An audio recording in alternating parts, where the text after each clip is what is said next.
Oh, Mr. Tiberius, how are you doing today, sir? That's what's up. That's what's up. I'm pretty excited that we are finally doing this thing.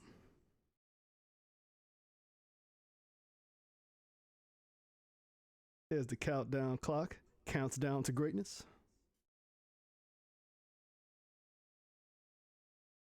Tiberius, how are you feeling right now?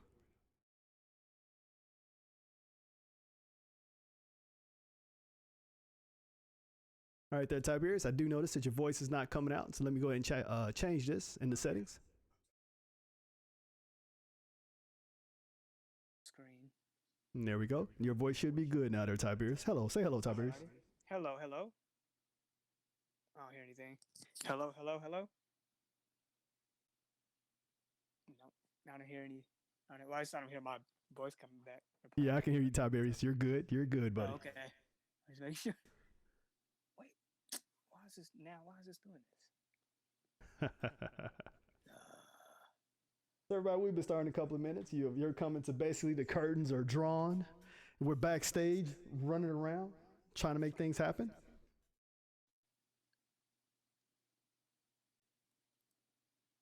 Jesus, it won't do any shit. Let's see if I can get rid of this echo too. Got a bunch of things going on. Yeah, I can hear the echo.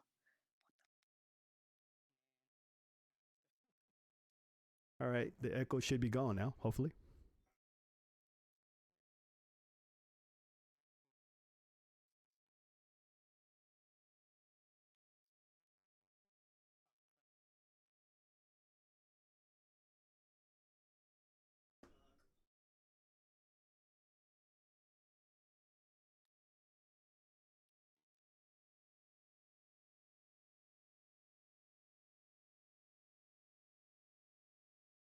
And while we're getting ready, I'd definitely like to welcome everybody out there.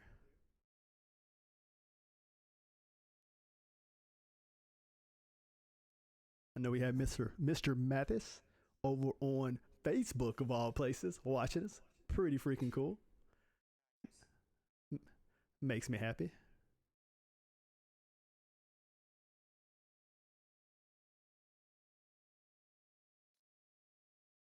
Hey, Tiberius, say something into your mic real quick so I can make sure you're getting picked up on audio.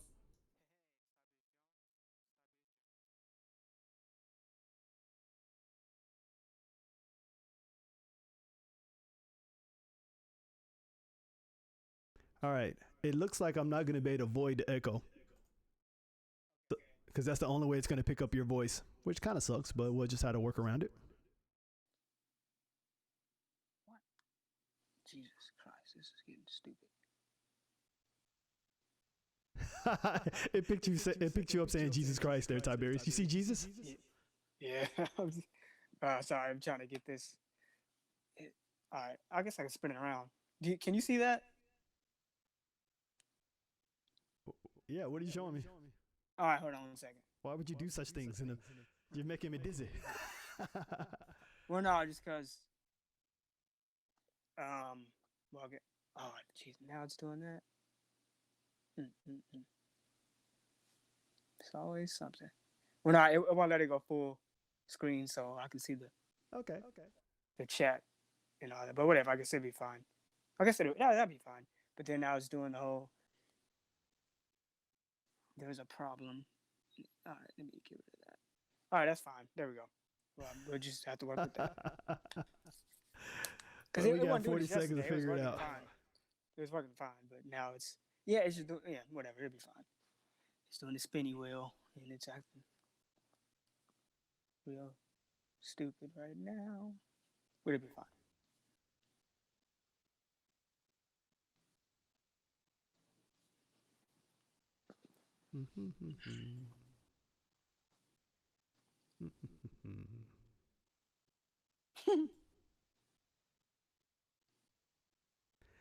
About 15 seconds there, Tiberius. Yep. Well, I don't know if I'm able to see any of the stuff you put up because this thing's going slow.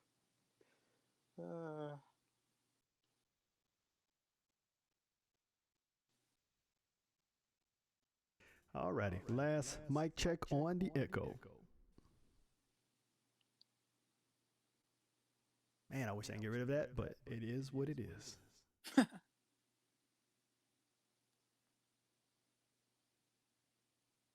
I'm just a big booming voice in the sky.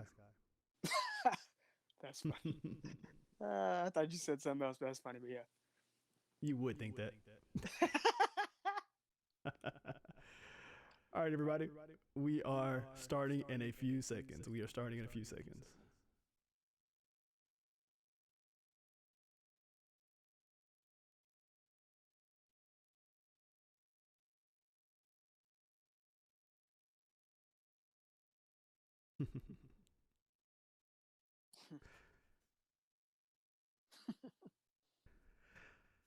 All right, well, first, I'm going to apologize right now. There will be an echo when I speak. I really tried to fix this. There's nothing I can do about it. It kind of is what it is with the current setup that we have. And I'm the narrator of this stream. So enjoy the echo.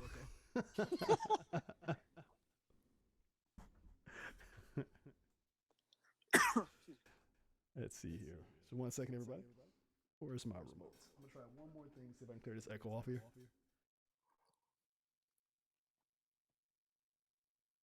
Okay. Well, why not? While I'm waiting to see if that works tonight. Hello, world. My name is Woodrow Kufa Willis, and this is Mom's Universe. And this is our very first time ever doing a live movie review stream. We game and we've done some other stuff, but this is our first time doing this. This is something that we wanted to do for years, but when we wanted to do it, the technology really wasn't there in a very affordable way. Again, excuse me on the echo. So, again, my name is, as soon as I find it here, Woodrow Kufa Willis. And I'm coming to you all the way from the great city of Houston, the wonderful state of Texas, in the United States of America. And, well, without further ado, the other person, the other television, coming from the dirty, go ahead and introduce yourself, sir. And what are we doing here? Hey everyone, this is Todd Jones from Mom's Universe, and today we're going to be doing a live review of the Joker movie, so I hope you guys enjoy it. That's what's up. So we're super excited. So this is pretty cool. This is something we've been wanting to do for a while. Again, Tiberius travels a fair amount. I actually travel a fair amount too. And that was one of our issues, always trying to figure out how can we do a live stream together at the same time. We're literally two different parts of the country. Sometimes, especially with my travel, not even in the same country. So this is what we figured out. If you're curious of how he's coming through the screen, he's actually coming through Google Hangouts. We've tried Skype, Discord, everything else, but Google Hangouts seems to work the best without much lag at all. With the current setup, the echo, there's nothing I can do about it. I'm going to continue to work on that, and hopefully I'll be able to get rid of that. Without further ado, let's go ahead and get into this movie review. So the first thing we're going to do, I'm going to go ahead and play the trailer for anyone who somehow magically hasn't seen the trailer for the 2019 Joker movie. Tiberius did this wonderful review and breakdown of the teaser trailer. They came out with basically a teaser trailer, a regular trailer, and a couple of TV spots. They were all wonderful and good, but Tiberius chose to do the teaser trailer. So we're going to go and let this play so y'all can get an idea of what we're going to be seeing here. And again, this is a 100% spoiler review. As long as you've seen this trailer, you're good. You're not going to get anything spoiled. We're going to make sure of that. If we have to, we'll do a spoiler review, field review later. So without further ado, here is Tiberius Jones 2019 Joker trailer teaser review.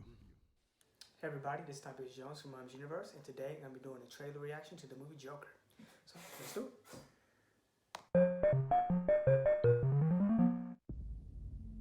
Arthur, does it help to have someone to talk to?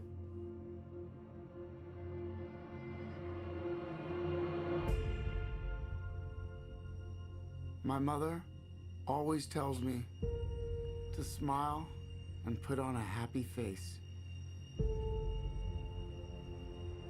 She told me I had a purpose to bring laughter and joy to the world. Hey, stop them!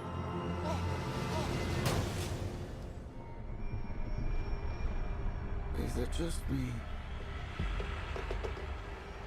Or is it getting crazier out there? Smile, though your heart is aching.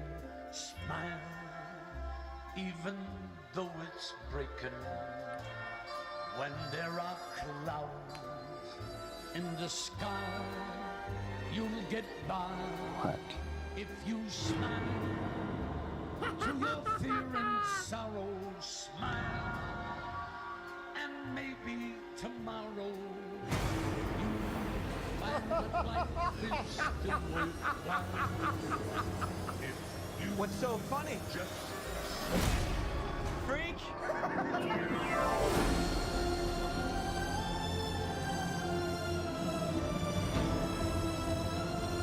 Gotham has lost its way. What kind of coward would do something that cold-blooded? Someone who hides behind a mask.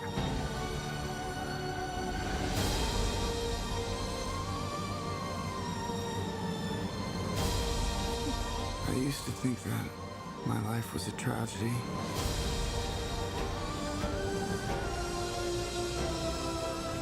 But now I realize it's a comedy.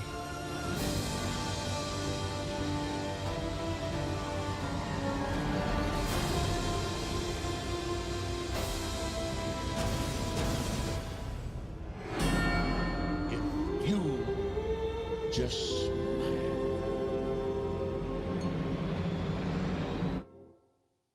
It looks good. It looks cool. So this movie is directed by Todd Phillips, who did, I know he did The Hangover, which I actually really enjoyed, The Hangover. You know, Joaquin Phoenix is the Joker in this film. So it looks, I don't know.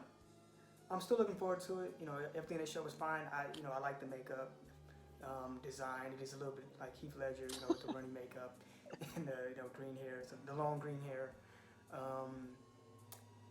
And you heard his laugh here and there in the trailer, and that, you know, I actually like his laugh. That's pretty cool. To your fear and sorrows, you find that life is still worthwhile.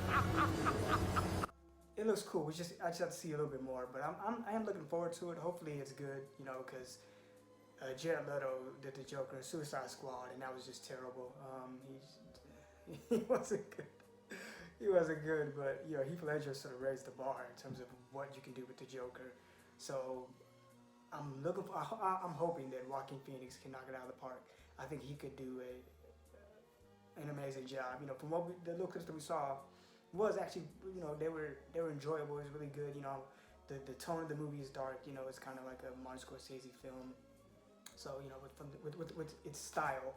So I don't know. Yeah, hopefully it's good. You know, I like the way it looks. You know, it is a lower budget movie. I think it's $55 million. You know, so it's a smaller budget movie. So it is that. So it's kind of like an art house type of film.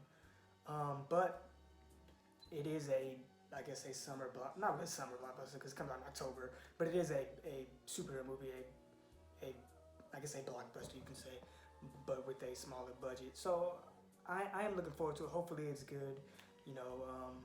I do like what Joaquin Phoenix is doing here, you know, from the parts that we saw. So I guess because I'm so used to Heath Ledger, you know, and you know, The Dark Knight had explosions and stuff like that. That was more of a summer blockbuster, whereas this is taking a different approach.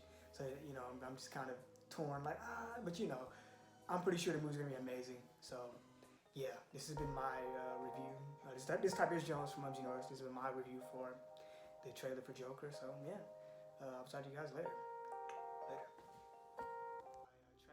Hello world, this is Woodrow, and I just want to say thank you for viewing this video.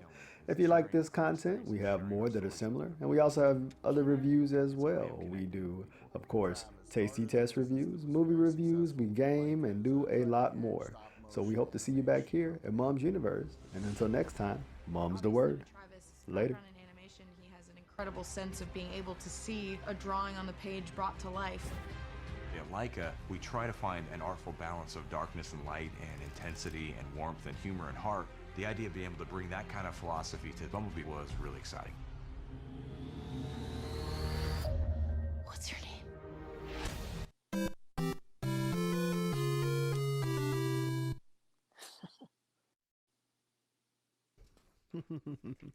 So pretty cool. I really enjoyed Tiberius's breakdown of that teaser trailer. It was a lot of fun to kind of see his mind. Okay, so let me say something real quick. Tiberius is a huge Joker fan.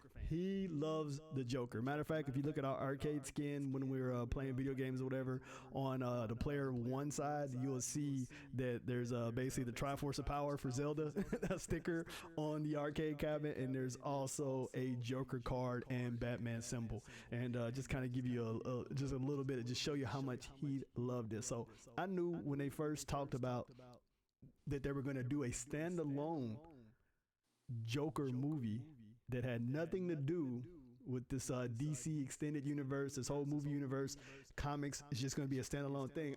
I was intrigued, that I definitely knew that Tiberius was going to have a lot to say about it and be pretty interested in it. So Tiberius, first of all, quickly tell me how you felt, like how you feel about this being a standalone Joker movie. As of right now, the way DC is talking about this is it. This is a standalone thing. This is not connecting into Suicide Squad, the Ben Affleck Batman, or any other of the Batman characters that we know in the movie universe so far. Man, how do you feel about this? Okay, I think it's a good thing because, you know, their cinematic universe has kind of stumbled out of the gate, you can say.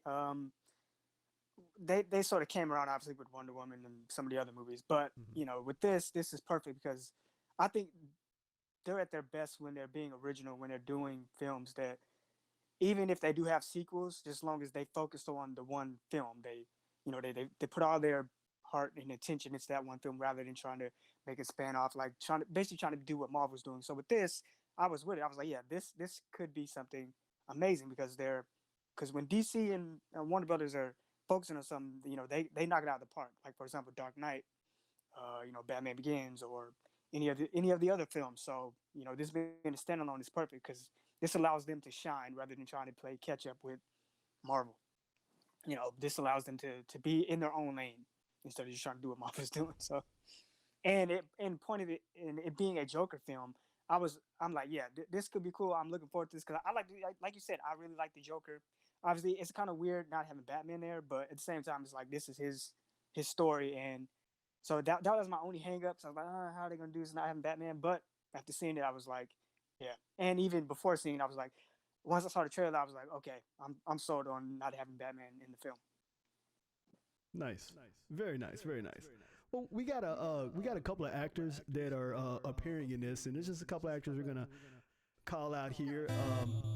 Not necessarily for their standout performances, and we're not saying there's not other actors in here, but we're just going to kind of cover some of the ones that we know about, at least far from the trailers go. Again, this is going to be a non-spoiler review.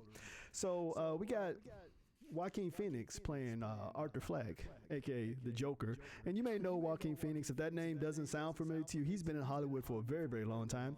He's been in movies such as Gladiator, one of my personal favorites, Walk the Line, which made me fall in love with that whole soundtrack for that particular movie is wonderful. I actually bought it and downloaded it several times. I've had it on my iPhone, Androids, and everything else. Very good soundtrack, Walk the Line.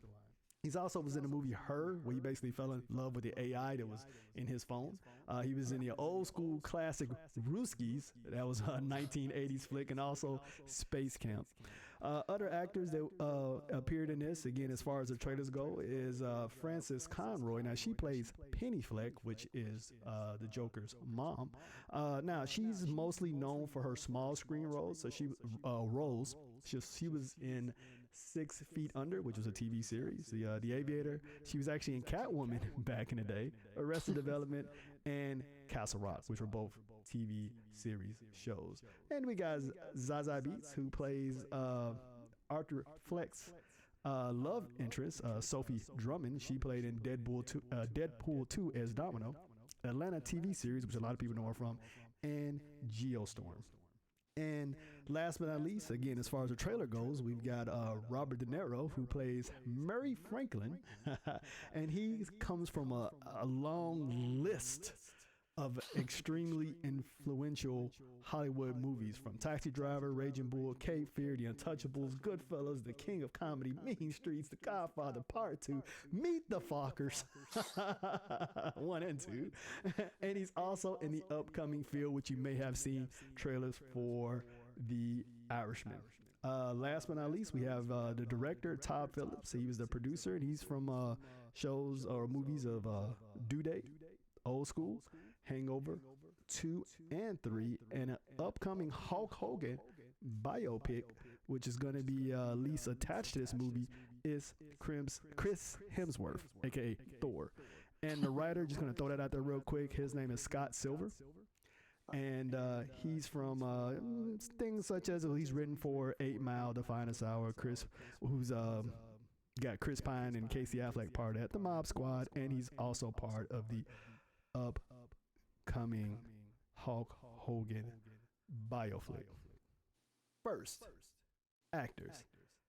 Tiberius, tell me a little bit of what you think about, what you thought about when you found out that they were going to be casting Joaquin Phoenix as the Joker. All right. As soon as they said that he was going to be, or they cast him in the film as the Joker, I was like, yeah, you know, I'll say he was perfect to actually, because you got to think about it, you know, Heath Ledger, and then before that you had I start saying Jared Leto. No, it's terrible.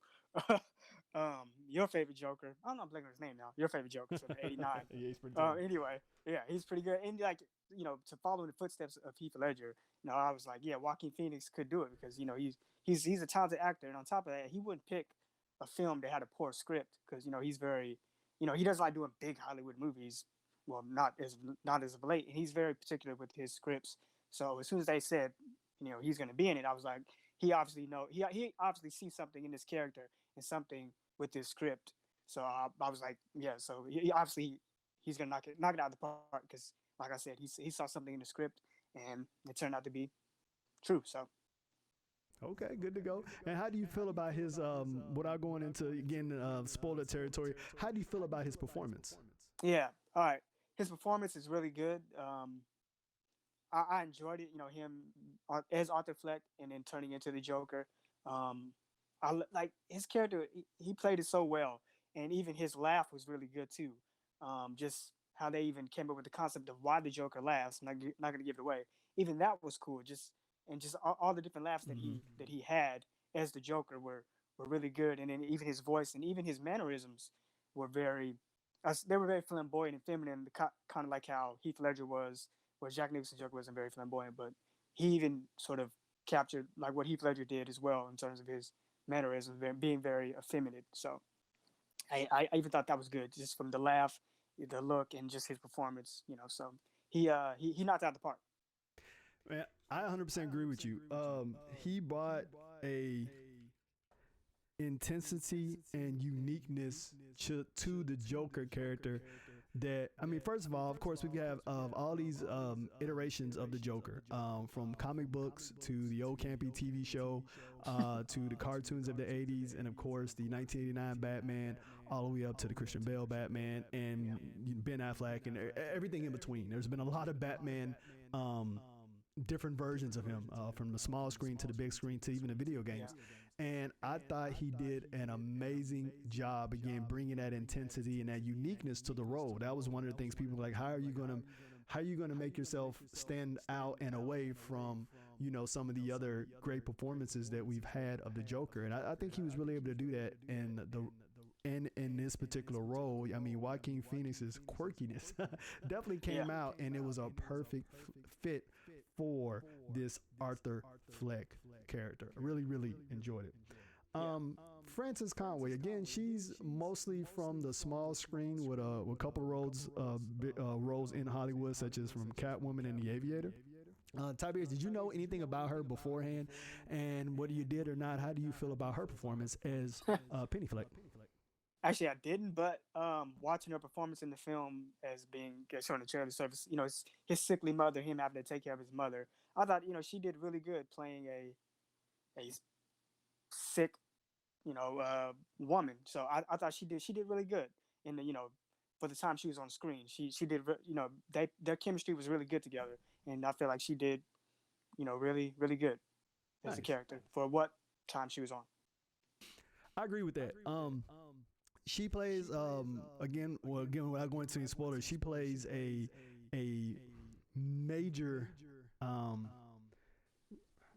she is a major part of Arthur Fleck's life.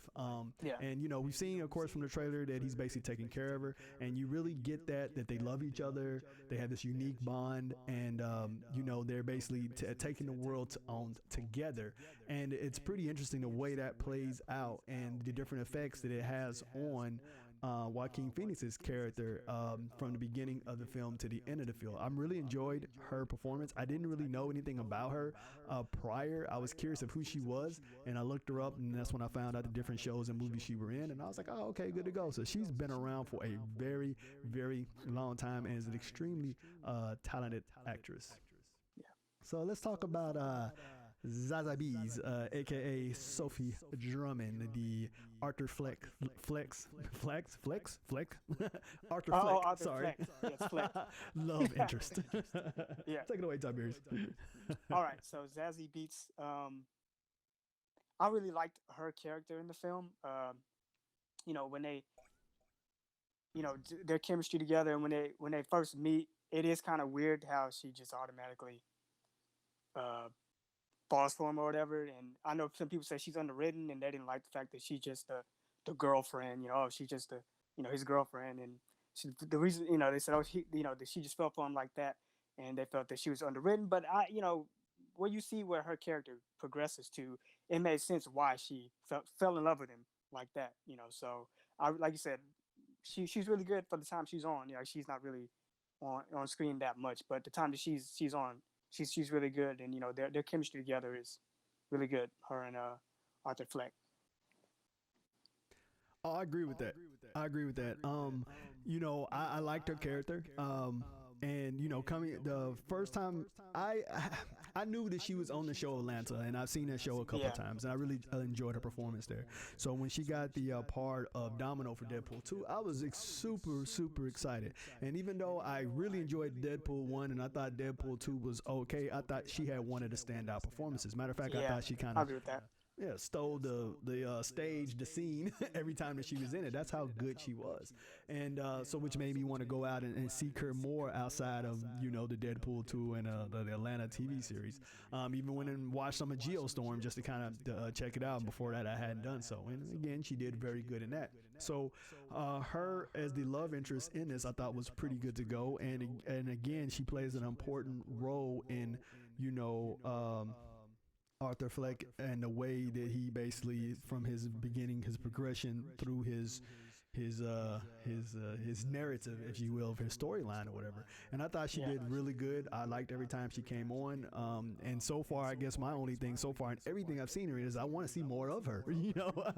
It's like I feel like I never get enough time of her on screen or whatever screen. So I guess I'm just ready to see where she's not a co-star, but she is the star of a movie, and I can just watch her all the way through because she is definitely talented and definitely good to go. That's for sure. Yeah. All right, so now another person that really needs no introduction, but I'm going to introduce him anyway, is Robert De Niro. Robert De Niro has been around in Hollywood for freaking feels like years, but definitely obviously decades.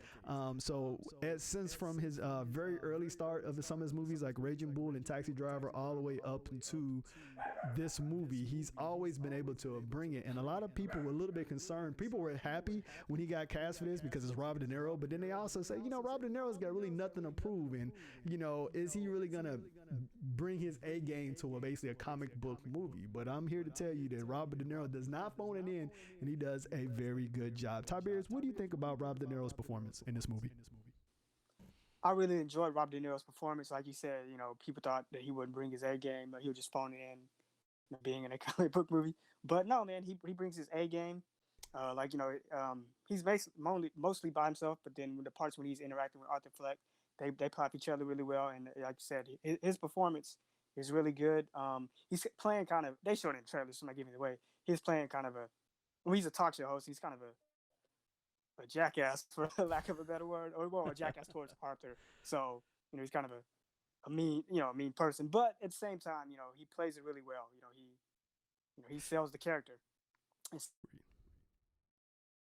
That was being like this TV show. Like when he comes out, they're playing the music, and you see him just being energetic and playing with the just talking to everybody. It's like, yeah, man, he knocked out the park with his performance, and you really believe that he was a real talk show host. So.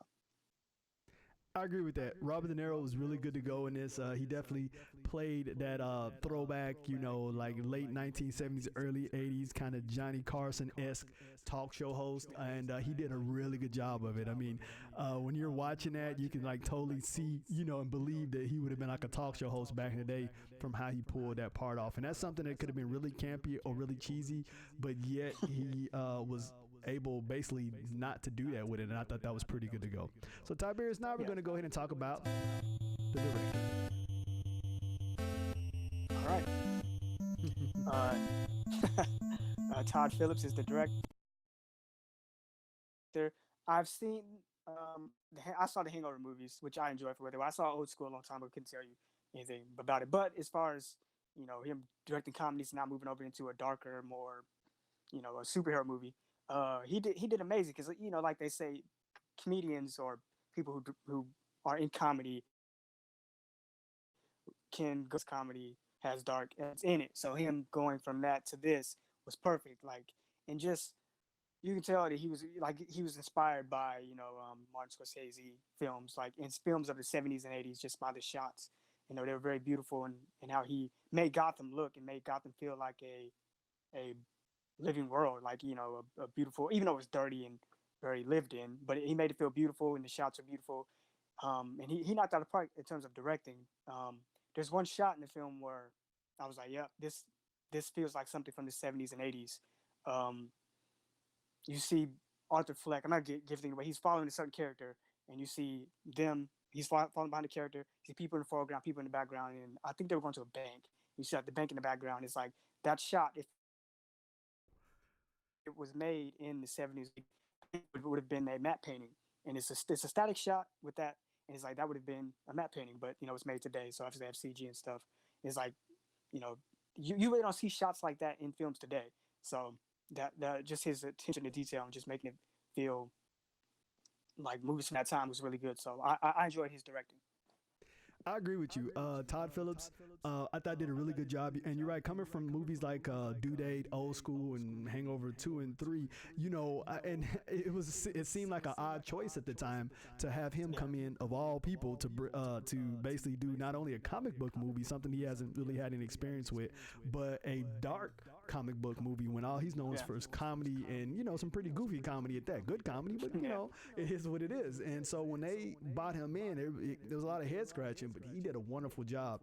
And when there were moments that were supposed to be funny, even though they might have been kind of uncomfortable funny, it definitely hit. There was a couple times that the audience laughed at scenes they were supposed to laugh at, and still at the same time felt creeped out about. And so he was able to bring a lot of different elements together and make it work on something that could have felt flat. It could have been very dry or way over the top or very dark. We know DC, when they sometimes go dark, they lose all humor, and it's a dreary world that everybody lives in. But in this case, he was able to avoid all that. So Todd Phillips did a phenomenal job. And while we got Todd Phillips up there as a director, I'm gonna go ahead and bring up again Scott Silver, which is the writer of this. And like as I mentioned earlier, he's actually written movies 8 Mile, which kind of fits for this movie if you remember 8 Mile and how what Eminem went through and how dreary the circumstances were in Detroit. I mean, it made me never want to go to Detroit. So he did a really good job with that. And he's also written for Mob Squad. And again, he's got some other movies coming up where he's actually going to be working with Todd Phillips. As I mentioned earlier, the Untitled Hulk Hogan biopic that has Chris Hemsworth, aka Thor, attached to it. So, did a really good job. I didn't really know too much about him, and a lot of times writers are in the background, so unless they start producing movies themselves, a lot of times you don't necessarily know unless they get so mainstream that they actually put written by blah blah blah. But he's not at that level yet. But it was very interesting to look back into his catalog and see some of his interviews, which is something I did. TJ, have you by any chance even heard of Scott Silver before this? Actually, I haven't. No, it was like like you said, when you researched the movie, I was like, okay, I want to see, who wrote it and who directed it. And it was like, okay, yeah, he co-wrote the script with the director. So there you go. That's what's up. Okay, so next thing we're gonna talk about the storyline. And basically, the storyline or the synopsis of this movie is that Arthur Fleck, aka is the Joker, Arthur Fleck is a man that's struggling with mental issues and dealing with a difficult life and challenges that are outside of his control.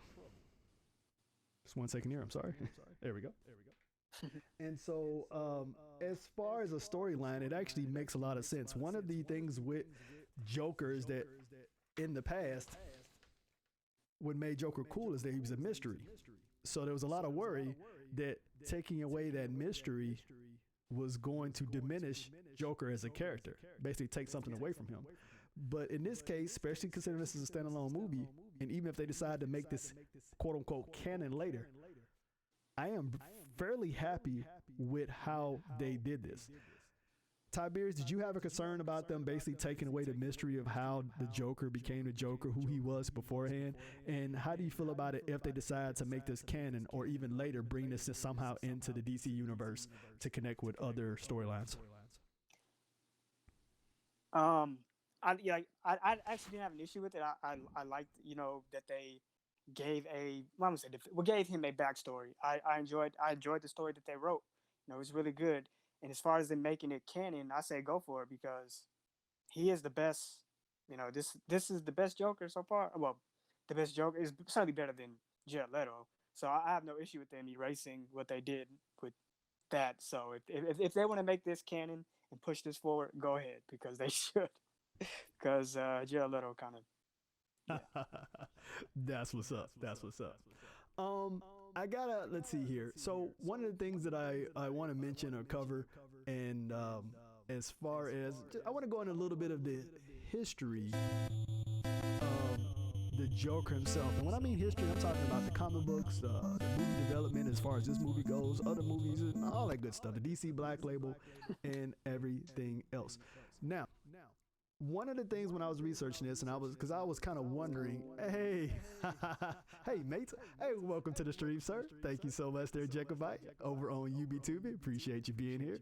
Hey, Tiberius Jones, this is a Jacobite coming all the way from the wonderful land of Scotland. He came to us via the Iron Brew video, the best drink in the world. Get your grinders. Freaking love that. Still want to try that drink again. That one time was not enough, Tiberius. That one time was not enough. Yeah, we gotta do it again. That's what's up. And Jacobite says he also has sent us something on Discord. And Jacobite, again, I'm apologizing, and I'll do it a couple more times in the stream about the echo. I cannot clear it out. I don't know if that's what the Discord message is, but it's kind of the way this thing is set up right now. So hopefully I sound like the cool, great, and Oz the powerful, and everybody's okay with my echo because it may not go anywhere for a long, long time. All right, so try to get a little bit back on track here. And again, Jacobite, welcome to the stream. This is a non-spoiler review, so we will not be spoiling anything, and hopefully you would enjoy the good stuff we got to talk about here. So going back to the original concept of the Joker, there's a gentleman by the name of Jerry Robinson. Matter of fact, I'm just going to read this out. So the concept was actually by Bill Finger, Bob Kane, and Jerry Robinson. The first appearance is in Batman #1, and where this came from. So basically, back in the they were trying to figure out, they wanted to have a villain that goes up against Batman who can actually give him a go. Now originally the Joker was just going to be in one episode, and just like all the other Batman villains, he was going to be dispatched and he wasn't going to make another appearance. But the producers of the comic liked the character so much that they was like, no, you cannot kill the Joker, you can't have him basically die off in any type of way, you got to be able to keep him around. So I'm very glad they overrid the decision, because originally they were just going to have the Joker come out to be a one and done. So when the Joker first came out, the concept, they took inspiration from a Joker playing card that you'll see popping up on the screen there from time to time. And you'll actually see a sketch of the Joker playing card and later a filled-in colored version of it. This is where the Joker concept came from. Also, so there's a character that was very influential back in the day as far as movies goes, and there's an actor by the name of Conrad Vitt, and he starred in as a character named Gwenny Pine. And Gwenny Pine is a man who was had a disfigured face, giving him a permanent grin. He couldn't do anything about the grin. And this was from a 1928 film called The Man Who Laughs.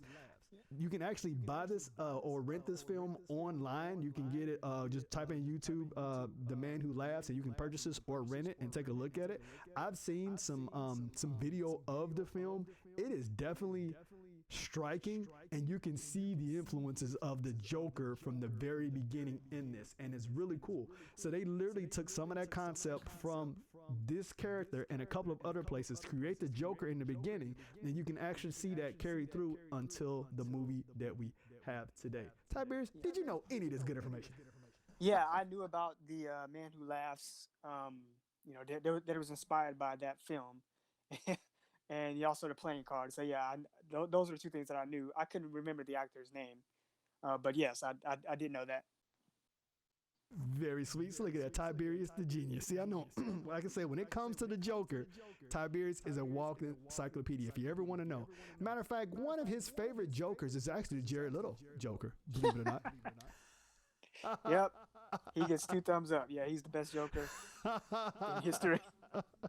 So that Joker, as we all know, was pretty doggone horrible. I'm sorry. Jared Leto is a good actor, but the concept of having damage freaking tattooed across his doggone forehead, to the smile on his hand, to just everything about him, it just didn't make any sense. As a matter of fact, the best thing to me that came out of Suicide Squad, as far as Joker goes, is Harley Quinn.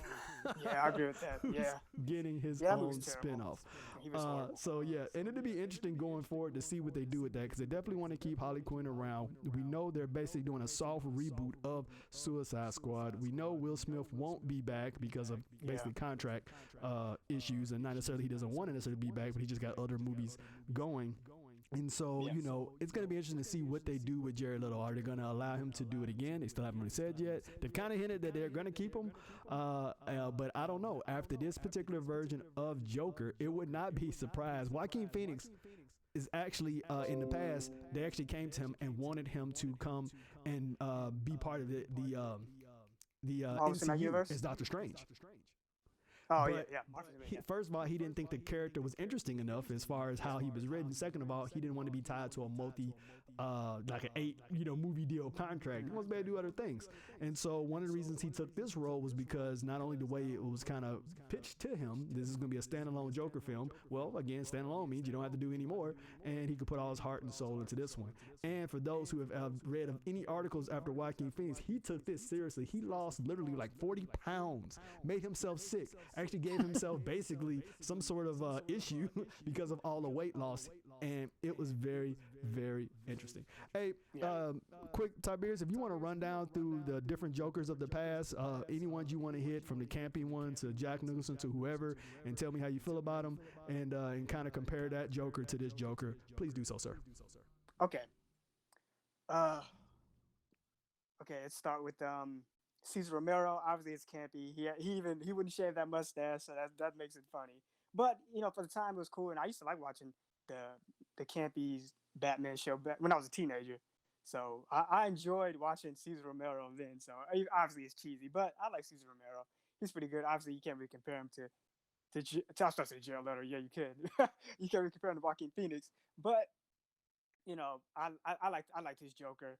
And then obviously you have the animated Joker, who's probably was the best Joker next to Jack Nicholson. But Mark Hamill's Joker was really good. Like I said, the animated Joker, he was he was like probably the scariest outside of Heath Ledger. But yeah, he was really good. You have your favorite Joker, Jack Nicholson, which I really like too.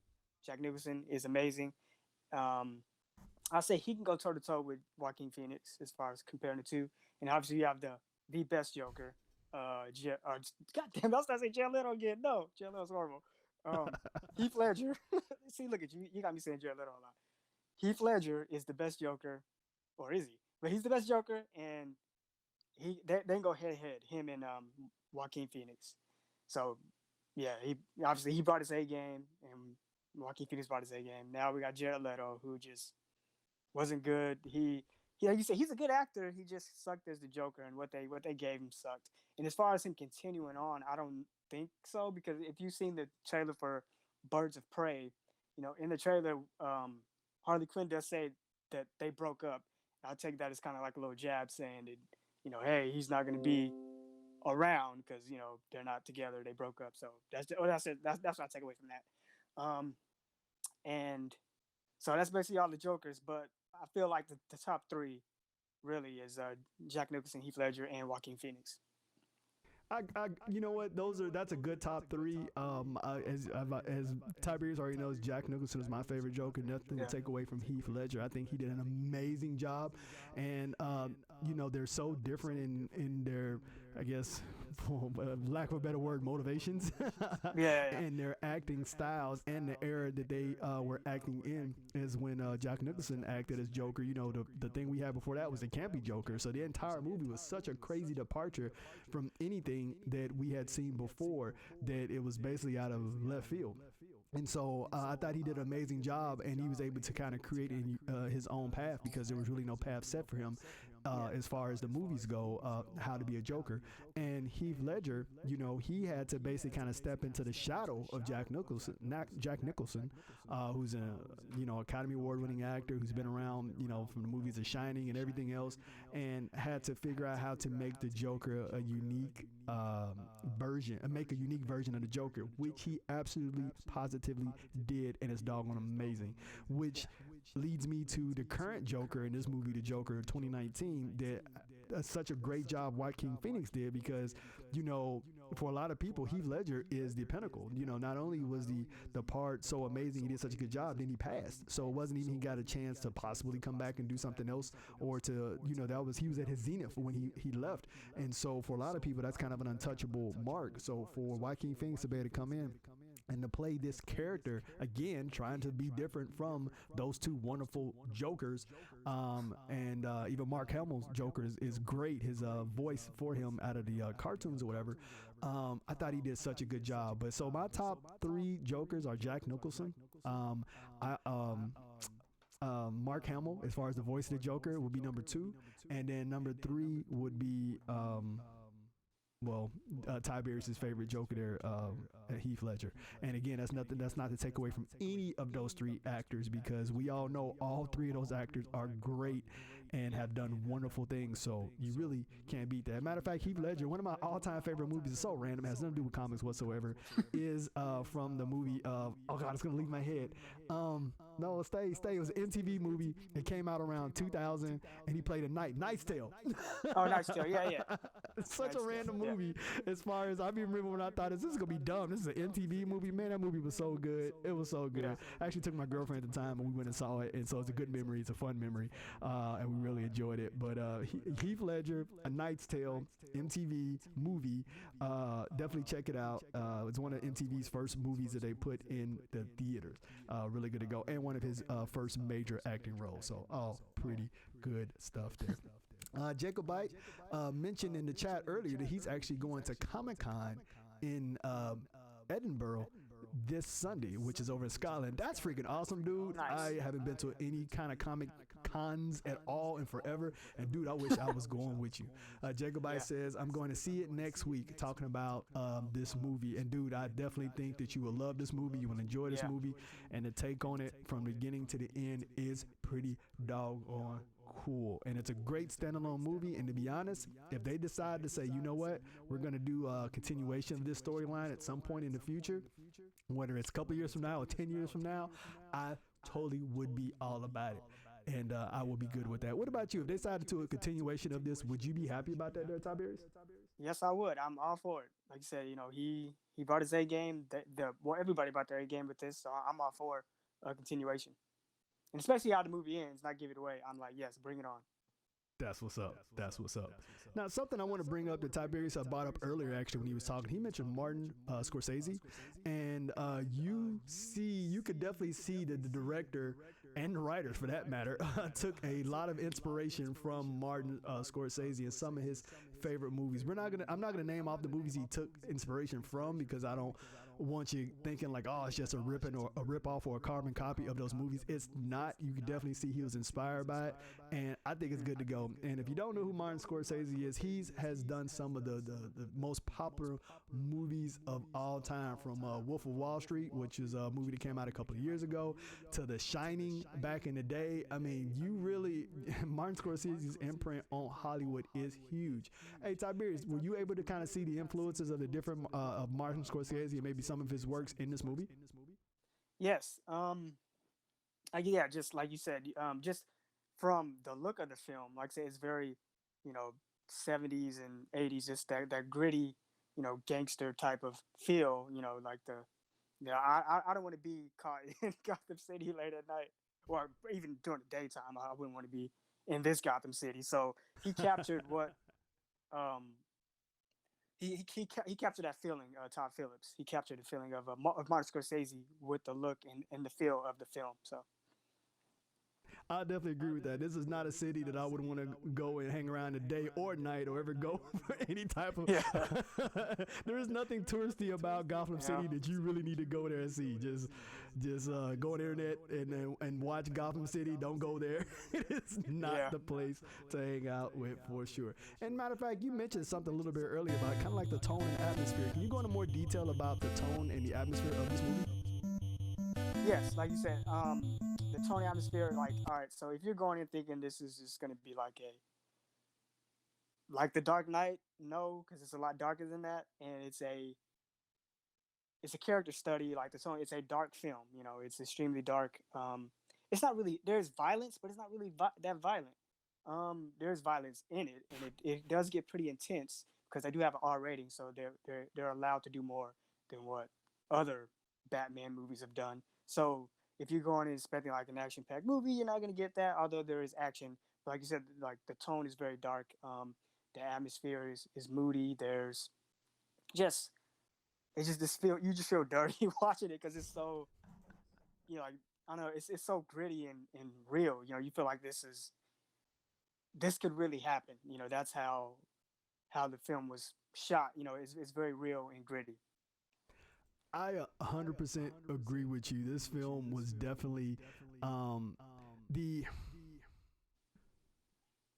okay. So the atmosphere that they set up for this movie is very dark, and it's very eerie and creepy, and it's a slow crawl through the whole thing. You always kind of feel like you're with whatever, you're at the edge of your seat the entire time, and it's almost to like that, not necessarily what's going to happen next, but it's just that feeling in the room. And we've all we've walked in a situation where like, this is strange, this is weird, I can't put my finger on it.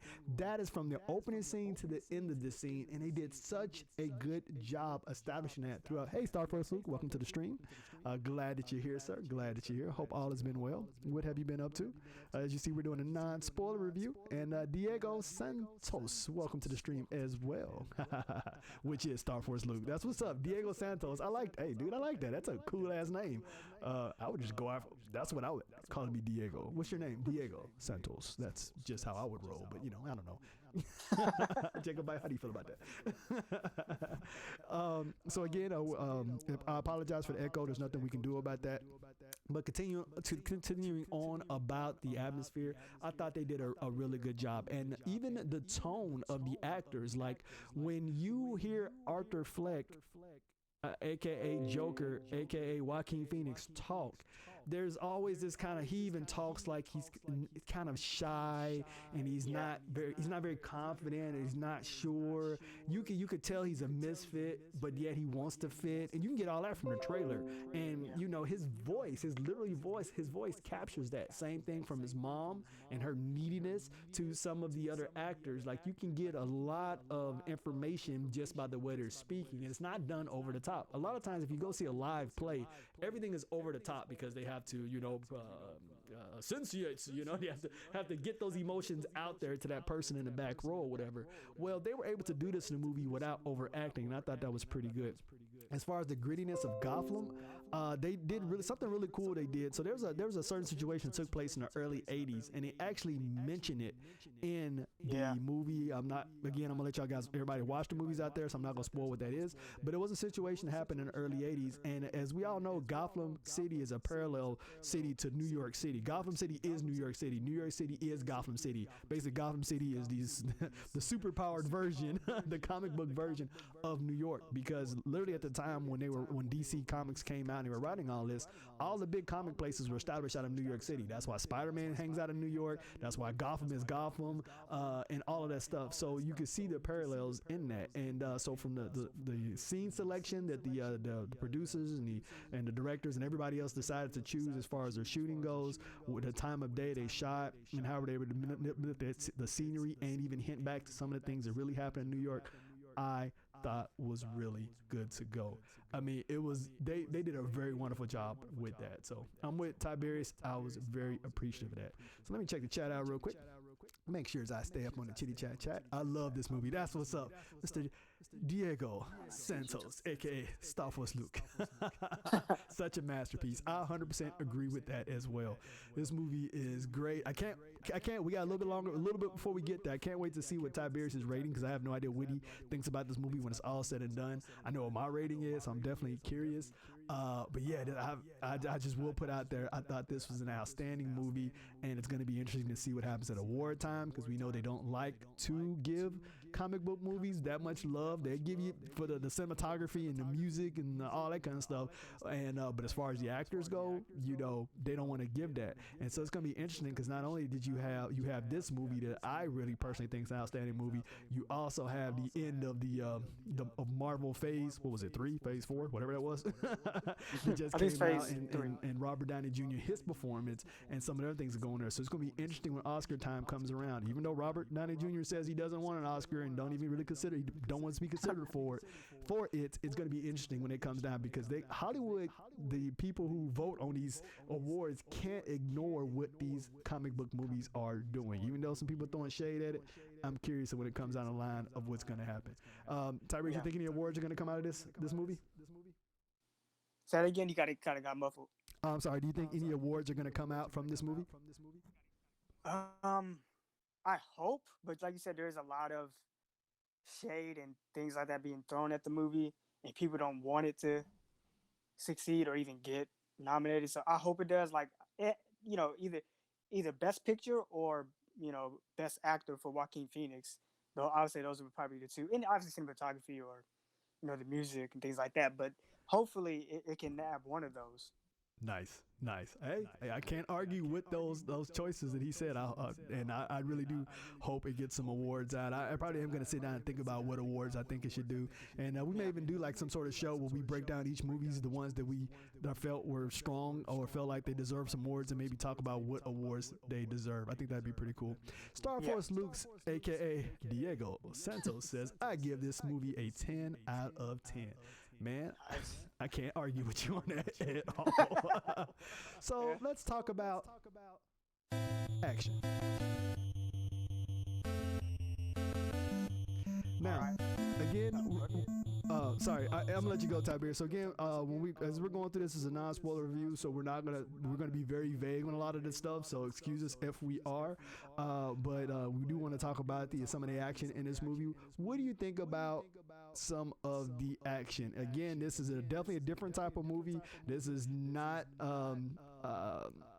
I don't know, Spider-Man. This is not Iron Man. This is not any of those type of movies. This is its own thing. What did you think about the action in this movie, Tiberius? All right. The action in this is really good. Like you said, it's not really an action movie. It's more, like I said, a character study. It's a slow burn, but once it kicks off, it really does. And the action, the action scenes are good. Like there's one, you see this in the trailer where he's on the subway and he's getting beat up. That scene is really good. It's really surprising what happens. How that scene ends. Enduring it. So that scene is good. But the standout action scene for me, really, is the big riot. Just when you see just chaos ensue in Gotham City, it's like from that moment on, I had the biggest smile on my face. I was like, now this is incredible. I mean, the whole movie is great, but that scene in particular, I was like, yep, there it is. This scene steals the whole film. It really is amazing. That set piece. Got you. I agree, and I guess I have to do the Surgeon General warning as well. This is a character-driven movie, so there are action pieces in it, but this is not.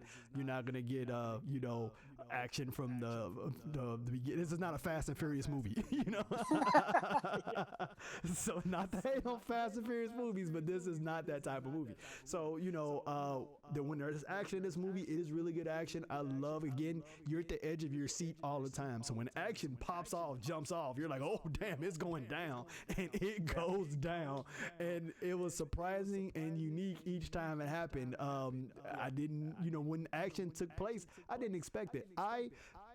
There's a movie when I really want to see it, again, apologize for the echo, but when there's a movie that I really want to see it, I either don't watch any trailers, or I would watch maybe whatever first teaser trailer or spot that they put out there. That's it. And so when I did the editing for Tiberius's teaser trailer breakdown, I didn't watch the second trailer.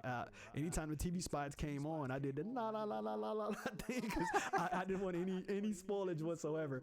Wouldn't even watch the teaser trailer. Once I saw the concept, who was connected, and I was kind of leaning that way, I probably wouldn't even watch the teaser trailer, but I had to do the editing for it, so I had to watch it or whatever. And after I watched that, I didn't want to see any more. So everything was a surprise for me. So even some of the things that happened in the second trailer and the TV spots, I had no idea they were coming. And so the action was amazing all the way through. When it took place, it was great. I really appreciated it. And it was grounded. It was felt. It was right on tone with the movie itself. And none of it to me came out and it was like, oh, well, okay. Where'd that come from? It fit. And even the action piece that he's talking about, I still feel the same way as well. When can we talk spoilers? We will do a spoiler review after this one. So what happened, we will, Tiberius, if you have time, well, you got to work tonight. So we may not do it tonight. That's right. He's got to work tonight. I got to get out of here by 6:30. Okay, cool. And it's 5 o'clock your time.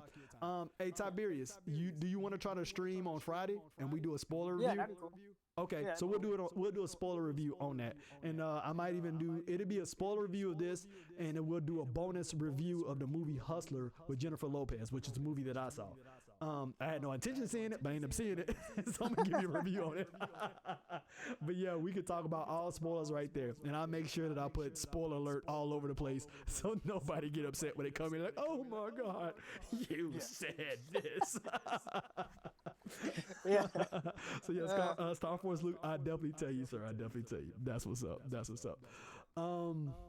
Let's see here. Oh, so yeah, we were talking about action. So I really did enjoy the action on this. Sorry about that. Bailey, I know you don't care that I'm streaming. I know mommy's probably home. I'm gonna need you to chill out, trying sir. to tell you what So he's gonna go away and be a hater somewhere else. He's going downstairs to be a hater. So the next thing I want to talk about is special effects. Tiberius, take it away, sir. All right, as far as special effects goes in this film, they're obvious. Like, there's blood. Sometimes it's CG. You can tell, but it looks really good. Like the obvious special effects, but stuff that I'm assuming it's not a special effect. Like there's landscape shots. So, and just the way they make Gotham look, I'm pretty sure they had to use some digital with that to make this city look as convincing as they did. That looks incredible. So I'm assuming there's CG involved in that with the landscape shots and things like that. There's some car stuff, with cars flipping over. That obviously that's a practical effect, but it looks really good. Like, there's good effects. Like there's not really any bad special effects in the film. Every effect, when it does happen, is on point.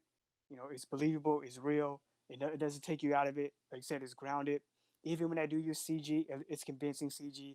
It doesn't look like, oh, that's obviously fake. But no, it looks real. So every effect works for the film whenever it does happen. I agree with that. The special effects, they did a really good job. They did a good mixture of practical effects, special effects, and then just shooting on location.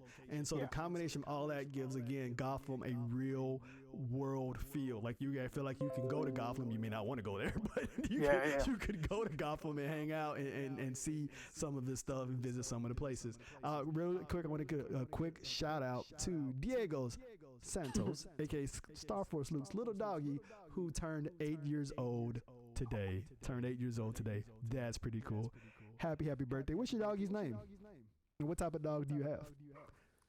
Randomly enough, our dogs, me and my wife's dog is her dog, but he's definitely loves him some me because I pet on him all the time and I'm loving and wrestling with him. His birthday is next Tuesday. He'll be 9 years old, so very super excited about that. And I've never ever thrown a dog a birthday party, but I tell you what, this dog is getting something special that day. It's gonna be on because he definitely deserves it. Very cute. So again, happy birthday to your pupster today, turning the big 8 years old. That's what's up. Matter of fact, give me 2 seconds here, there, Tiberius. I want to do something. It's going to take me 1 second to find it because, again, my little buttons are all over the place. So y'all give me 1 second. Just one. It'll all work out if you just give me one. I'll figure it out. Believe me. Just give me one. There we go. That's for the birthday doggy. Happy birthday. Let's throw the party streamers up in the air and wave yourself around like you just don't care. I think that is pretty good to go. Happy birthday to the doggo. Yes. His name is Luke. Aw. And he's a Labrador. Oh, that's what's up. Labradors are awesome. I had a Labrador when I was young. His name was Rusty. He was rusty colored. So Star Force Luke has a doggy named Luke. Happy birthday, little Luke. That's what's up. All right, so again, the special effects, the practical effects, and everything that they did, I thought they did a really good job. And matter of fact, you know what? I'm just gonna go ahead. That's a very, very good segue into our next topic. As soon as I find the freaking button, push the button. Push the freaking button. Hey, what movie is that from there, Tiberius? I give you a hint. It's a little girl, and then it's a grown man standing right next to her. He says, push the button. And she said, push the goddamn button. Oh, yeah. Is it Rush Hour? Yes. First Rush Hour. A party for Tiberius. A party for the doggy. Rush Hour. That is it.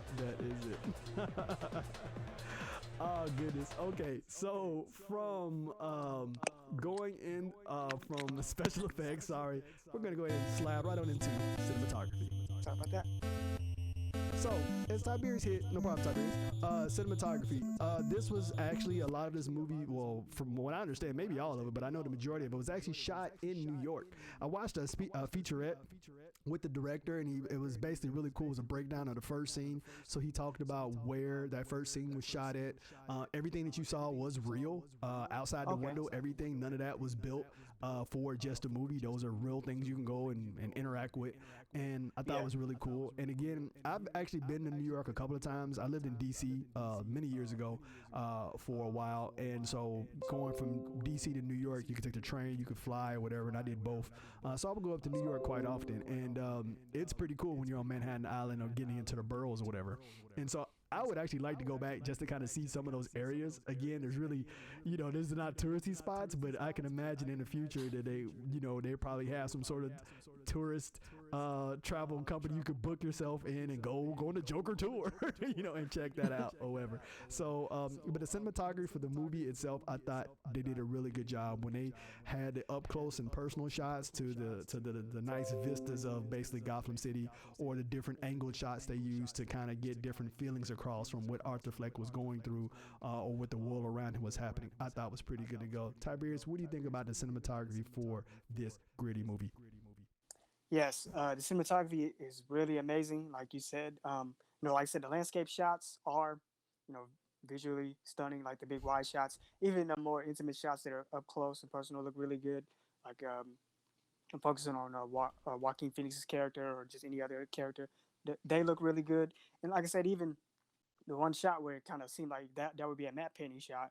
Just that was the standout shot for me as far as the cinematography and stuff goes. That shot that I mentioned earlier about him following a certain character, that looks really good. Like I said, the cinematography really works in this film. It's very beautiful. Agreed. They did a really good job with a movie that's gritty and shot the way it was shot and trying to give off the feelings that it was giving, it could have been very easy not to have very good cinematography. But in this case, they actually were able to have good cinematography and still keep the tone and the atmosphere that they wanted to set for this movie. I thought that was a really outstanding thing they did. So speaking of, we talked about cinematography, special effects, tone, atmosphere, and all that stuff. What do you think about the score and soundtrack? Did it fit the movie? And what do you think about it? Yeah, the score, score 100% fit the film. Do you have the composer's name? I know it's a woman. I can't think of her name. You know what? Good. Oh man, I think it's Maggie something. I want to say you got me. Maggie. I don't. I should have had that. I even looked up some of the songs or some of the scores, but no. Continue, please. Sorry. Okay, no, yeah. The music fits fits the entire film. It goes from tense to very downright dreary atmospheric music, and it really fits the film. Even the more sentimental parts with him and his mother, that piece of those sounds work with the film. I feel like the composer did a really good job. Even Arthur Fleck's music or his Joker theme, or his theme, is really good in the film as well. Like they really got a good theme for the Joker with this film. So I really enjoyed the soundtrack. I'm the same way. I really enjoyed the soundtrack and the score. Now, for a lot of people don't know, when they hear score and when they hear soundtrack, they think it's the same thing. It is two different things. The score is normally instrumental, and that's setting the mood and the tone of whatever the particular scene is or whatever. And the soundtrack is normally, what you may hear in their background, like they may listen to some music. It could be contemporary music or it could be something of the past or whatever. And I thought they really did a really good job, from even the music and the way it sounded for the talk show that Jack Nicholson is part of or whatever. Live, love, play. Thank you for the host. Thank you. Get a little iCarly Nickelodeon action there. I definitely appreciate it. Thank you for those mighty two viewers that are viewing, and I hope you're enjoying it. Live, love, play. How are you doing today, sir? Definitely appreciate that. That's what's up. And the raid. I didn't even see the raid. Oh my goodness. Thank you for the raid of the two. Appreciate it. I mean, hitting me with the slam, bam, thank you, ma'am. Well, everybody, welcome to a spoiler-free review of Joker. This is our first ever spoiler-free review. I really hope you enjoy it. We do gaming on this channel and a bunch of other stuff, but we always want to do live skits, and we wanted to do reviews of different things. And so we're starting out with Joker, which is Tiberius Jones, my brother over there, who is coming to you from Atlanta, GA. I'm coming to you from Houston, Texas. He is a big Joker fan. So I thought this was kind of fitting as far as this being our first live action review. So Live, Love, Play, definitely glad to have you here. Definitely appreciate you. My pleasure. That's what's up. Just wrapping up a great Into the Breach stream and wanted to share the love. Well, thank you, sir. Thank you, sir. I definitely appreciate that love. That's what's up. Here's some love back at you all. Here's some great love. Just let the hearts fall on you for a sec. Let's let them fall on you. Good stuff. Good stuff. So we are talking about the score and the soundtrack for this movie. Again, my apologies on the echo on the mic when it comes out. There's nothing I can do about it. It's just kind of the way the stream is set up. I will continue to work on it and try to figure out how to remove that, because it's not the same as removing it from the gameplay. It just kind of is what it is. So with that being said, the score and the soundtrack, they did a really good job. So I was talking about the music that they played for the game show, the late night talk show. I thought was very good when they did the introduction of the different people they're bringing on stage to, just some of the background stuff they did. It was very cool, fit the scene very well. Some of the music and stuff that you heard in the background of different scenes were very interesting. Some of it was had this contrast and tone of what you're actually seeing and what the music is doing. So I thought that was cool how it played off each other. And then the score again, a great score. Like you said, definitely sets the mood of Gotham City, that it's going through a particularly rough time. It seems like Gotham City's always going through rough times, but this is an even rougher time than we've kind of seen in some of the previous iterations of Gotham City. And so the score and the score definitely fit that. And I buy scores and soundtracks, so I definitely plan on seeing this movie again. And if I enjoy it as much as I did the first time around, I probably will end up adding this to my little catalog of music. Very good stuff. Very good stuff. Yeah. So now we're going to talk about, I mean, you know, we got the Joker, we got DC, we got a standalone movie inside the DC universe, you know, so it's only fitting that we talk about controversy.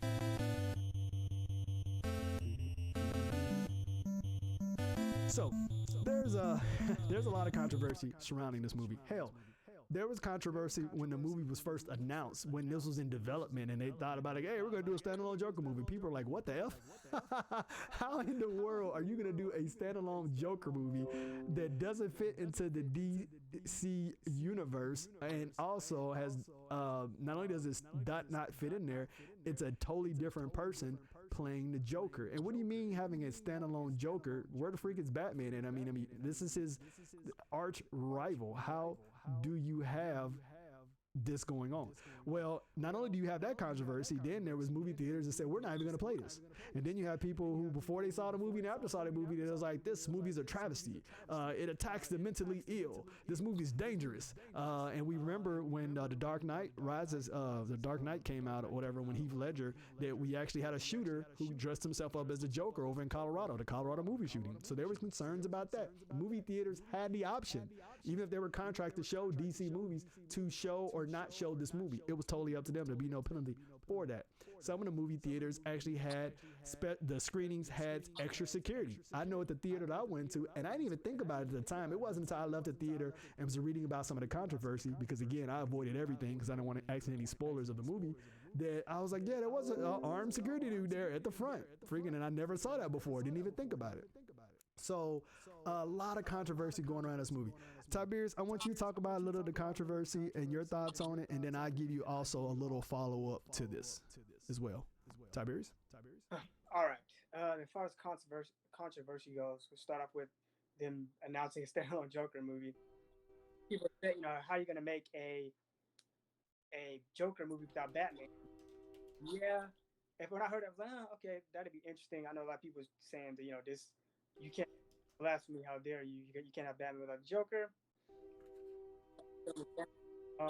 And as far as the Colorado shooting, tying this to that was, yeah, you said it was Dark Knight Rises, but it wasn't. And I know the guy mentioned talking about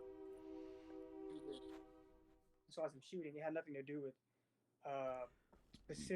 specifically targeting the Batman. It was just he wanted a big movie to target, and it just so happened to be The Dark Knight Rises at the time. So he targeted a big movie that had a whole bunch of people there for him to do what he did, because, you know, he was mentally sick. So it had nothing really to do with it being tying into Batman, other than it just happened to be Batman. It was just, he was looking for something to attach it to, and it happened to be that. So that's unfortunate. And him trying to attach this movie to that, it had nothing to do with the Joker. So that's kind of, it was just a way to try to drag the movie down before it even got going. You know, the controversy, they're trying to say it's dangerous, it's all these things. And this was before the movie came out. It was while the first trailer, or even the second trailer, they said this movie's going to be dangerous and going to make people go out and kill innocent people and all these things. It's kind of like, just hold on, wait for the movie. And they're saying if you like the movie, then you sympathize with, and the movie's going to make you sympathize with a bad person. And none of that really happens when you watch the movie. You're not sympathizing with the character. The movie doesn't make you sympathize with his heinous acts. So it's not, so none of that's with the movie. It's just people who want to drag the movie down before you can. They have wanted it to happen. Thank God it didn't happen, because the movie is killing at the box office, so it didn't work. So, you know, this movie was kind of doomed from the start, really. As far as controversy goes, people just wanted in the media wanted to drag it down. I agree. You know, like I said, you're always gonna have haters out there, and you're always gonna have people who are just not right in the mind. They're going through whatever they're going through, and then they're gonna attach themselves to whatever it is and go out and do something crazy. We see that in politics today, for the Democratic and the Republican side here in the United States. You see that in other countries as well. You've seen that when it comes to media, that people will attach themselves to something, and whether it's a violent thing or not, and then go out and do something heinous because of it. And you know, it's sad that a lot of people were there were some in the media and outside the media was kind of stirring things up before this movie even got started about how this movie is such a danger or whatever, and then even after the fact. When you watch the movie, again, we're not gonna give any spoilers away, but you see the character progress through the situation they're in from the beginning to the end, and you see the different failings, if there were, to allow things to happen the way they happen or whatever. And so when it comes to somebody out there in the regular world, doing something and then saying it's because of A, B, and C, they were going to do something crazy anyway because of A, B, and C or whatever, and they were just going to attach it to X, Y, and Z. We saw that with the shootings recently took place in Texas, Ohio, California, whatever. They're just like, and then they go out and do something, then they put a manifesto out or whatever, and then they claim it's because of that. These were unstable people who wanted to bring attention to themselves, and that's what they chose, the venue they chose to do it in, and they attached it to whatever cause that it was or whatever. So I think it's very unfortunate. I think it's very unfair. So that's the controversy as far as the danger goes about it. And Live, Love, Pray actually puts something in the chat that I didn't even know about, but he mentioned U.S. Army intelligence issued a warning about potential attacks on showings by incels. So the United States Army, their intelligence branch, put out that, hey, people are going to go out and do stuff, and take advantage of this basically movie showing and going to attach it to whatever their cause is. That is crazy. And I mean, so, I guess there's some serious stuff going out there if Army Intel has to get into it. But again, these are crazy people looking for anything to attach themselves to. If it wasn't this, it'd be something else. Now, what you see going on the screen there in the background on the movie screen or whatever is it's an article from Screen Rants, and it's the new norm for DC films.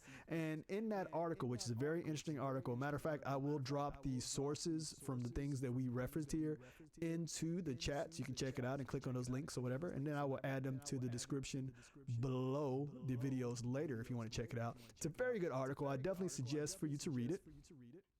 Let me drop that into the chat real quick. So there's a couple links in there, whole bunch of stuff. But so we got sources from Variant Comics, and that's called The History of Joker. You see where it's retrieved from, and then you see a couple of other things in there as well. So anyway, getting back to the Screen Rant article, is this the new DC norm?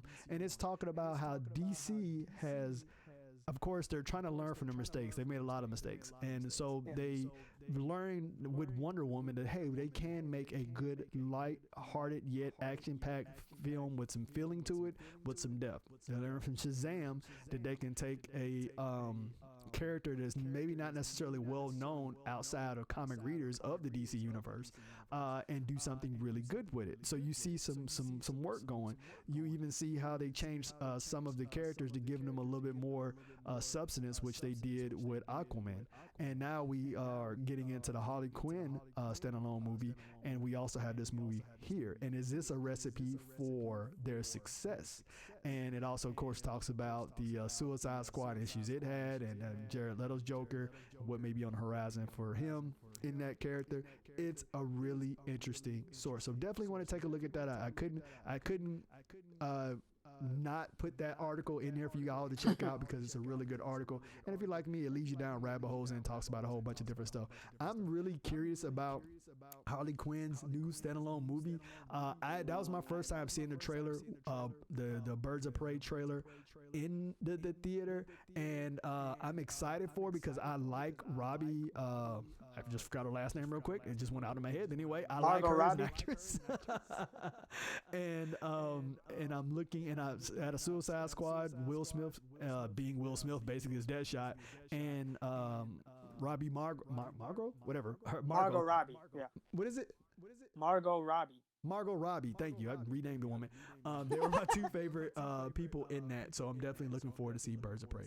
Live, Love, Pray said Birds of Prey seems to be a nice step in the right direction. I agree, and it's gonna be interesting. And DC could make itself stand out, that they can show like, hey, we can do some dark movies and you can enjoy them, and we can also do a little bit lighter affair, which would be its own unique thing. Because MCU, the movies are good. Of course, we had dark movies with the last two big, bring everybody together movies, but it shows that they can even go darker with DC stuff and be good. They kind of pulled a Logan with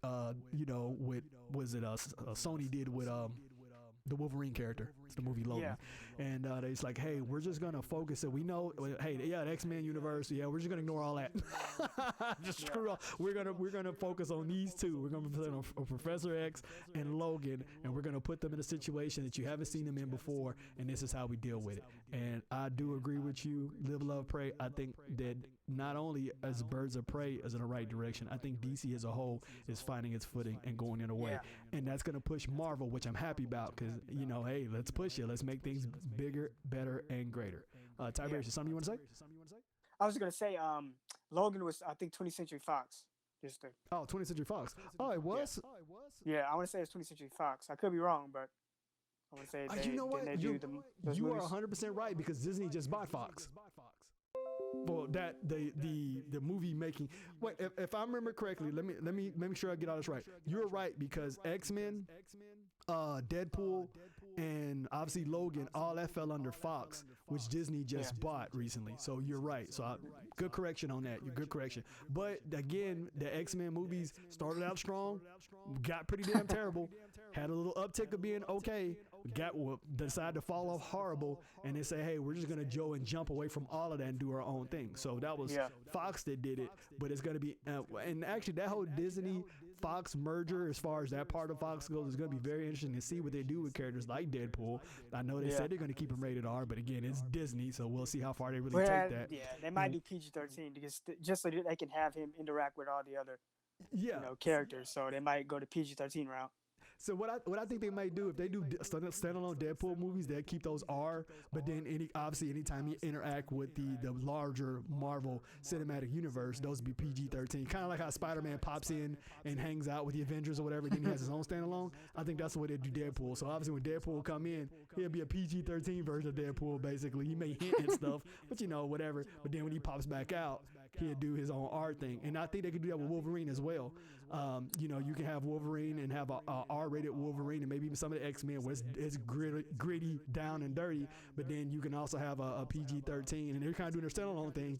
Wolverine, maybe one or two others doing some crazy stuff or whatever, fighting Sabretooth or whatever. Then all of a sudden they're over there hanging out with the rest of the Avengers or whatever. So that's going to be really interesting. Yep. All right, let me check to see where we're at. Before we get into the next section, let me make sure I'm not missing anything. Live, Love, Play says Shazam was another example of doing things right. I agree. I really enjoyed Shazam. It was very cute, very good, and I'm looking forward to Shazam 2. And I hope they get that out like sooner than later, because I like the teenage characters, the young people, and so I would like them to get at least one more out when they're still semi around the same age, before they get too much older or whatever, and then you really can't. You can still use them, but it'd be a little bit different, because I like that tone. I like the differences between their adult version and their kid version or whatever. So they got to jump on that pretty quick if they're going to do anything with that. Let's see here. So we've talked about a lot of different things. We gave you sources. We've talked about the score, the soundtrack, cinematography, action. We talked about the actors, the director, the writers, special effect, tone and atmosphere. Well, we are to a very, very important part of the show. Have any idea what part of the show that could be there, Tiberius? Ratings? It is rating time here at Mom's Universe. And Mr. Tiberius is correct on that. So we took one of our tokens from Mom's Universe. If you go to our arcade cabinet, we got what was it? Pickles? What was the name of our Peter's Pickles and Pancakes. Peter's Pickles and Pancakes. So if you don't know, the arcade that we go to, that we stream from, is actually located adjacent to, or actually part of, Peter's Pickles and Pancakes. And Peter's Pickles and Pancakes have these tokens that they use for their gaming machine. So me and Tiberius flipped that coin high up into the sky. We call heads and tails, and wouldn't you know it, Tiberius won. Tiberius, take it away, sir, with your rating. All right. This movie was really good. I enjoyed it. Well, no, it's actually really like outstanding. It's an amazing film. Really loved it. So I think I'm gonna have to do it. I'm gonna have to give it awesome balls. I really enjoyed the score, to the acting, to the effects. It all is seamless. They knocked it out of the park. Like, you know, the direction. Everybody bought their A game. Even the smaller actors don't have bought their A game. There's not one weak point. Well, there's one weak point, but that doesn't really take away. We'll get that into spoilers. But besides that, right there, if you haven't seen this, check it out. It is the best DC movie next to The Dark Knight. As far as it goes, Dark Knight this, as far as Batman movies go. So check it out. Really good. Really loved it. Wow, I'm gonna have to show that one more time, that ratings that Tiberius gave, because that's pretty awesome. So this is our we've given out this rating before, but again, this is our first live review, and Mr. Tiberius hit him with the awesome balls. That is good stuff. That is good stuff. As I have a train going in the background of my house. Okay, so wow, so Tiberius really enjoyed this movie. I mean, you know, I don't want to be a Debbie Downer on it, you know, I mean, because I've said a lot of good things about the movie, but the movie did have some problems as well. You know, there's some holes in there. There's nothing perfect. I mean, you know, you know what? I'm just going to go ahead and give my rating. I'm not going to stutter around with it anymore. I give it awesome balls.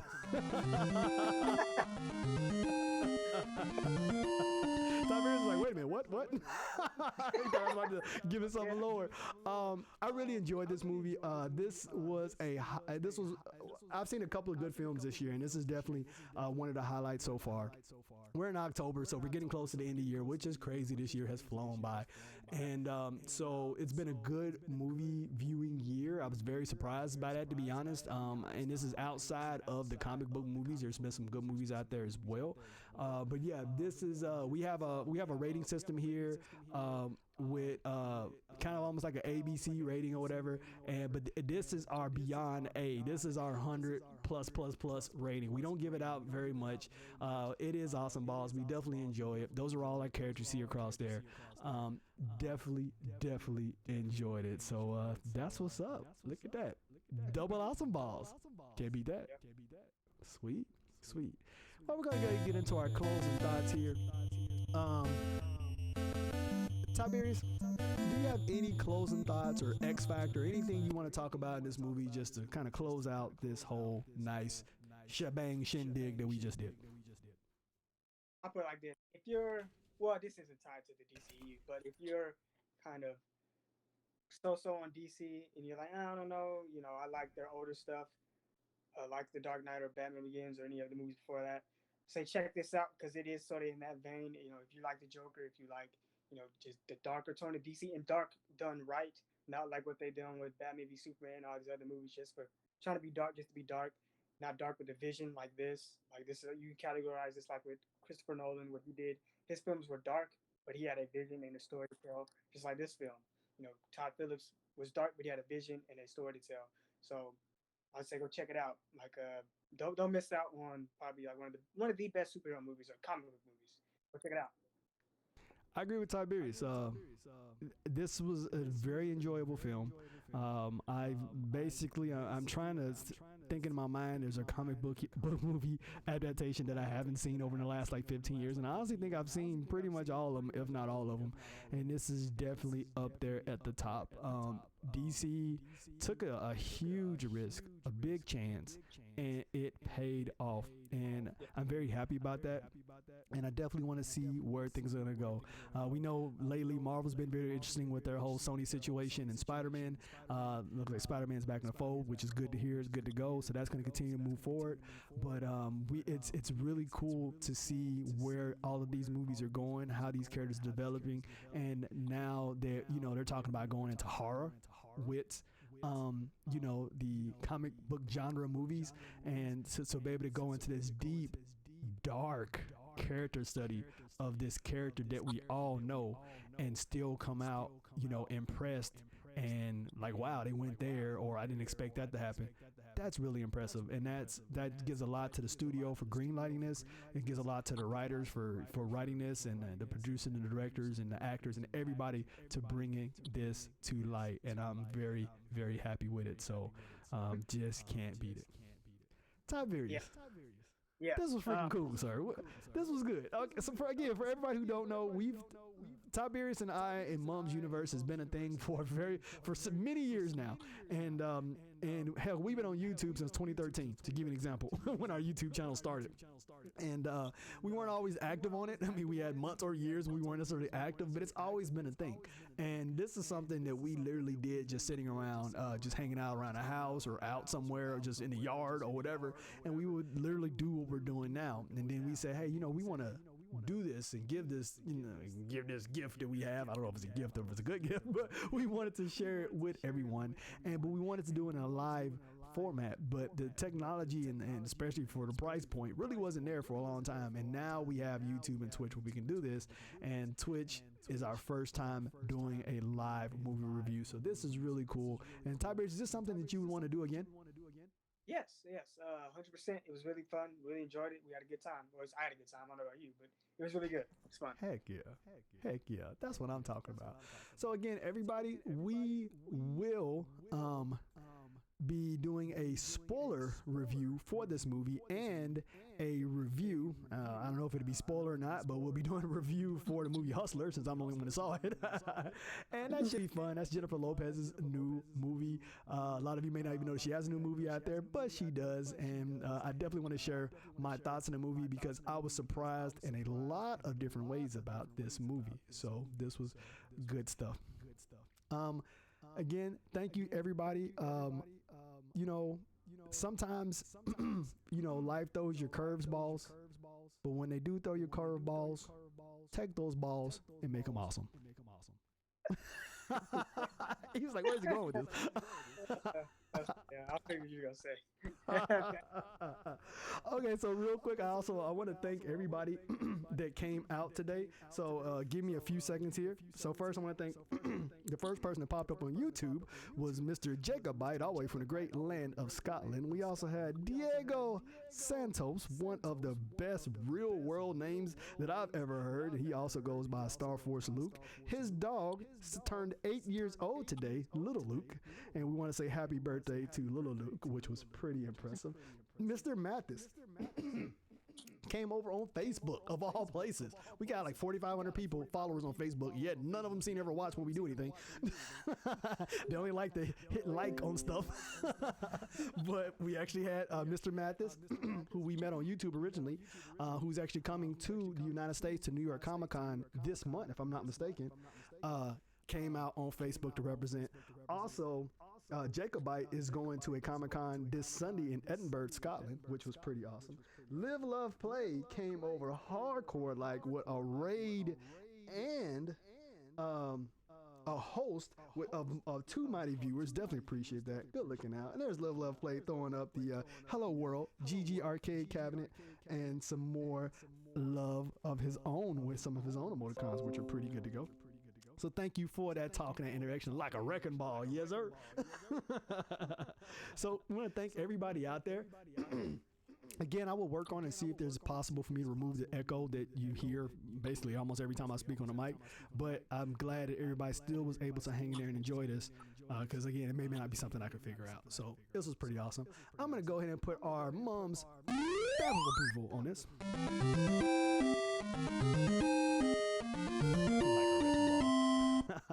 I love it. That was good stuff. So this was definitely fun. Definitely enjoyed it. I hope everyone else enjoyed it. And we're going to go ahead and call this basically it. But before we do, we want to do a couple of different things. First of all, we want to ask Mr. Leo to come out on stage and tell each and every one of you how we feel about you, because it's an important thing to do here at Mom's Universe.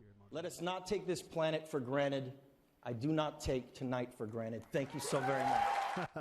And we do not take this night for granted, because you could be anywhere in the world, but you choose to be here with us. I'm not going to say the rest of what Leo said makes sense to what we're talking about, but it is all good. Tiberius, tell them a little bit about where you're going to work tonight and what you got going on for the month of October and the beginning of next month. All right. I work at Netherworld, which is a haunted house. It's very popular. I think it started in 1997 or 96. It's the attraction to come to if you come to Atlanta, Georgia. Like I said, they have movie props. They have, like, actually in the haunted house itself, they got props of movies and things like that, like set up. And then the costumes and stuff are amazing that we get to wear, and the makeup and all that. And it's really, really good. If you want to come to get scared or be scared, it's probably the best haunted house to do, because they're just so elaborate. They have just it's not some rinky dink haunted house. This is the real deal. So come check it out. Like I said, I will do it from September to November. They're trying to make it year round. They haven't done it yet, but that's their goal, is to have it all the way year round. But as of right now, it's September to November, and occasionally, for some holidays here and there. But that's as far as it goes. That's what's up. And if you want to see images, Tiberius are posting images on Twitter, and I will be retweeting them on the Mom's Universe official page. Tiberius, give them your Twitter info, and we're also posting this on Instagram as well. What's your Twitter info there, Tiberius, for your personal page, your personal Twitter page? Tiberius may have frozen. Hey, Tiberius, what's your Twitter handle? It's at Tiberius Jones. I think it's Tiberius Jones. Mom's you. Okay. Yeah. Can you hear me? Yeah. You said Tiberius at Tiberius Jones Mums You, and again, I will be retweeting it on the main Mums Universe page. So make sure you follow Tiberius over there as well. He posted some cool little stuff, and again on Instagram. The prosthetics, they got prosthetics and everything. They are on it's Hollywood level. It's crazy. And so if you find yourself in a great state of Georgia near the city of Atlanta, you definitely want to check this out. This has been billed as the biggest haunted house symposium fun time, get your hell scared out of you thing in the United States. And when you see the pictures that Tiberius posts, it is pretty wild. So we're going to wish you good night, and then we're going to sign off of here, and then we're going to let Tiberius get on his way. But again, what's the name of that place one more time, Tiberius?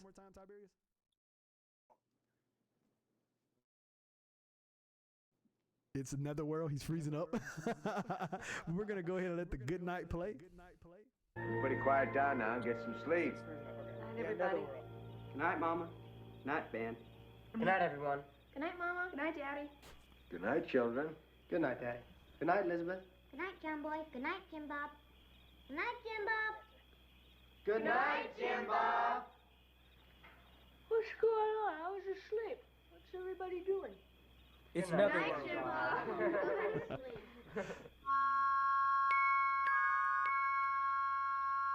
So again, everybody, it is Netherworld. Tiberius is having problems with Skype over there. But this has definitely been cool. Again, this is something we've been wanting to do for a while, and we really hope you enjoyed. We're going to try to make each and every one of these better. Hello? Can you hear and me? we'll continue to try to figure out different ways. We tried Discord. We've tried all kind of video, live video stuff. But hey, Google Hangouts is actually what's working best for us right now. So one more time, I am coming to you from the great city of Houston and the wonderful state of Texas in the United States. And Tiberius, tell them where you're from and who you are.